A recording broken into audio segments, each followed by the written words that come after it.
नमस्कार प्यारे भाइयों, अभी जो हमने लास्ट वीडियो अपलोड किया था तो उसमें आवाज़ ब्रेक हो रही थी।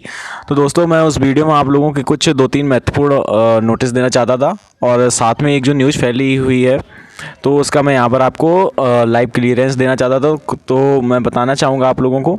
तो सबसे पहले जो आपकी 2-3 महत्वपूर्ण न्यूज़ है मैं आपको वो बता देता हूँ। तो आज मेरी बात जो उत्तर प्रदेश के सीएससी से आधार सर्विसेज के जो state manager Anurag Singh sir हैं, उनसे मेरी बात हुई थी।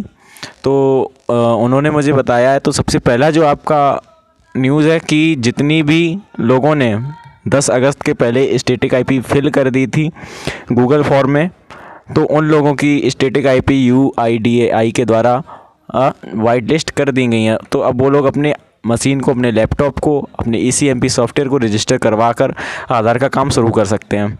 और जो दूसरा अपडेट है वो आपको बताना चाहूँगा कि अभी जो आपकी ECMP मशीन है वो रजिस्टर नहीं हो पा रही है, क्योंकि आपका जो CIDR का UIDA आधार का जो CIDR सर्वर होता है वो अभी वर्क नहीं कर रहा है पिछले 10 दिनों से। तो अभी आपको 4 से 5 दिन वेट और करना पड़ेगा। आपका सब कुछ रेडी है, स्टैटिक आईपी भी वाइट लिस्ट हो चुकी है जिन लोगों ने 10 तारीख के पहले भरी थी। अब आपको केवल 4 से 5 दिन और वेट करना है। तो अब आपको क्या करना है, अनुराग सर को या किसी भी स्टेट के रिप्रेजेंटेटिव को आपको कॉल करके परेशान नहीं करना है बेवजह, आपको केवल वेट कर लेना है। अब आपका मैं बता देता हूँ, जो एक अफवाह फैली हुई है, एक जो न्यूज़ फैली हुई है कि आपका जो ECMP सॉफ्टवेयर है उससे जिन रेजिडेंट के मोबाइल नंबर लिंक नहीं है आधार के साथ वो अपडेट नहीं होंगे। तो मैं बताना चाहूँगा, इस बारे में भी उनसे मेरी बात हुई थी। मैं रिकॉर्ड नहीं कर पाया क्योंकि जो पूरे स्टेट को देख रहे हैं और 50 बार कॉल करने पर उनका एक बार कॉल कनेक्ट हो पाता है, तो मैंने जल्दी में रिकॉर्ड नहीं कर पाया। लेकिन मैं ये जानकारी आपको दे रहा हूँ बिल्कुल जेन्युइन। अगर आपको मुझ पर विश्वास है तो एक बार आप बिलीव करके देख लीजिए, आगे आपको खुद समझ में आ जाएगा। तो उन्होंने मुझे बताया कि ये जो प्रॉब्लम आ रही है अभी मोबाइल नंबर वाली, ये एक सर्वर की इशू है। क्या है कि ये एक सर्वर और ECMP सॉफ्टवेयर की इशू है जिसको बहुत जल्द सॉर्ट आउट कर दिया जाएगा। तो यार ये एक टेम्प्रेरी इशू है, 4 से 5 दिन, 10 दिन, 15 दिन, 1 महीने में सही हो जाएगी। आगे तो आपका आधार का काम चलना ही है। तो आपको क्या करना है, बिल्कुल भी बेवजह परेशान नहीं होना है। जहाँ पर भी आपका प्रोसेस अभी अटका हुआ है, जहाँ पर भी आप प्रोसेस पहुँचा चुके हैं उसको आगे बढ़ाइए। और मैंने स्टैटिक आईपी के सॉल्यूशन की वीडियो आपको दे ही दी है जिसका लिंक आपको डिस्क्रिप्शन बॉक्स में मिल जाएगा। उस वीडियो को देख लीजिए, स्टैटिक आईपी भी आप ले लीजिए और आधार कार्ड के लिए जो भी एलिजिबिलिटी मांगी गई, जो भी रिक्वायरमेंट है सभी को पूरा कीजिए, आधार का काम लीजिए। आगे आपको बहुत ज़्यादा बेनिफिट मिलने वाला है और आपका ये परमानेंट सेंटर होगा, आगे आपका परमानेंट काम चलने वाला है। CSC पे भरोसा रखिए। कुछ लोग हैं, कुछ यूट्यूबर्स हैं जो इस पर रूमर्स फैला रहे हैं, CSC के खिलाफ भड़का रहे हैं, ये बोल रहे हैं ऐसा स्कैम है वो। तो ऐसा भी कुछ नहीं है। आपको इतना भरोसा करना चाहिए CSC पे कि आपका बैंक और पोस्ट ऑफिस को छोड़ के आधार का काम केवल CSC के पास है। तो आप देख लीजिए CSC कितने आगे और आगे भविष्य में क्या क्या आपको अपॉर्चुनिटीज़ मिलने वाली है। तो आपको CSC पे भरोसा रख के चलना है, इस तरीके से किसी के बहकावे में नहीं आना है।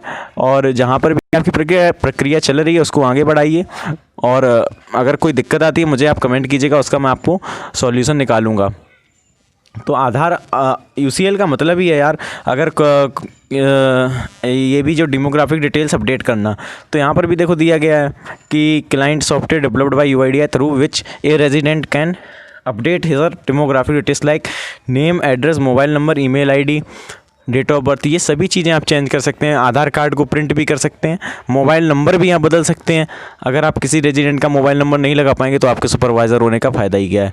तो आप लोगों को परेशान नहीं होना है, किसी भी तरीके के बहकावे में नहीं आना है। ये मुझसे खुद जो अनुराग सिंह सर हैं उन्होंने मुझसे कहा है कि ये एक सर्वर की इशू है, इसको सही कर दिया जाएगा। और BLE का क्या है कि रिस्क नहीं लेना चाहता है।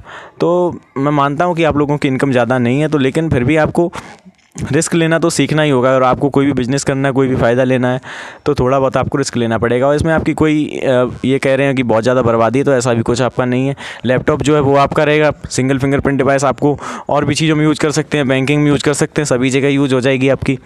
है ऐसा कुछ आपका खास इन्वेस्टमेंट भी नहीं है। अगर आप परेशान नहीं है आपको होना है बिल्कुल भी, और आधार का काम मिल जाएगा तो जितना भी पैसा आपने इन्वेस्ट किया है वो सब आपका वसूल हो जाएगा।